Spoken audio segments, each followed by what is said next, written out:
Kasunod ng fishing ban sa mga isdang tamban at mackerel sa ilang bahagi ng Visayas, pinangangambahang baka maapektuhan ang presyo ng sardinas. Dahil dyan plano raw ng DTI o ng Department of Trade and Industry na makipagpulong sa mga naglalata ng sardinas. Live mula sa Quezon City, may report si Trisha Zafra.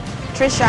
Jessica, babala ng isang manufacturer ng sardinas, maaaraw magdulot ng shortage sa supply at magtuloy sa pagtaas ng presyo ng sardinas ang ipinapatupad ngayong fishing ban sa Visayan Sea. Pero ang BIFAR, Jessica, ay hindi nababahala rito dahil maliit na bahagi lamang daw ng Visayan Sea ang sakop nito. Bahagi na raw ng dieta ng karaniwang Juan de la Cruz ang sardinas. Masarap na, mura pa. Hindi na linuluto, lalagyan ng kalamansi. Instant na siya, bubuksan mo na lang, makain mo na agad. Di tulad ng sariwang isda, sasawgan mo pa. Pero baka kailanganin daw na dagdagan ng budget.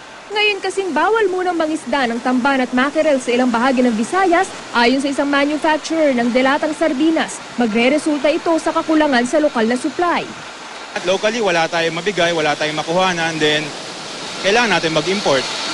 Yung importation naman natin sobrang mahal, hindi rin kaya ng cost, kaya possible na tataas talaga yung presyo niya. 50 cents to 1 peso per can. Sabi ng Department of Trade and Industry, kailangan muna nilang makausap ang mga nasa industriya ng paglalata ng sardinas tungkol sa maaaring paggalaw ng presyo nito. Ang Bureau of Fisheries and Aquatic Resources naninindigang hindi magkakaroon ng kakulangan sa supply ng tamban at mackerel ngayon dahil marami nito sa Zamboanga. Limited lamang po yung area ng application. Dito lamang po sa bandang eastern portion po ng western portion po ng Visayan Sea.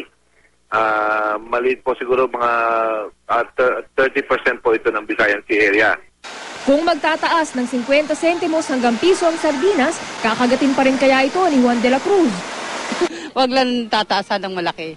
Sa umpisa lang naman ganun eh, tapos ano mo na, mabibili mo rin kasi kailangan mo eh. Pamayaman na yung presyo. Kaya pa rin naman ng budget eh, kahit pa paano.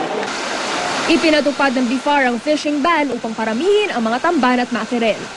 Jessica, ayon sa BIFAR, bukod sa maaari pa rin naman daw mangisda ng tamban at mackerel dun sa mga bahagi ng Visayan Sea na hindi saklaw ng fishing ban, ay marami pa rin naman daw niyan sa karagatan ng Zamboanga. At ito raw fishing ban na ito ay magre-resulta sa mas maraming huli naman sa susunod na taon. Jessica? Yes, Trisha, kung hindi ako nagkakamali, napakaganda nga nung nangyari sa Zamboanga. Nagkaroon ng fishing ban dahil na kumaunti rin yung tamban doon. Tapos pagkatapos ng fishing ban, dumami.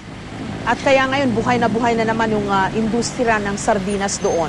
Yan nga yung sinasabi ng BIFAR na magandang epekto naman ng fishing ban. Kaya nga muli sila nagpapatupad nito sa Visayas naman para sa susunod na taon ay mapaghandaan nila ulit yung demand sa mga isdangan tamban at mackerel para nga sa canned sardines production, Jessica. Okay, maraming salamat, Trisha Zafra.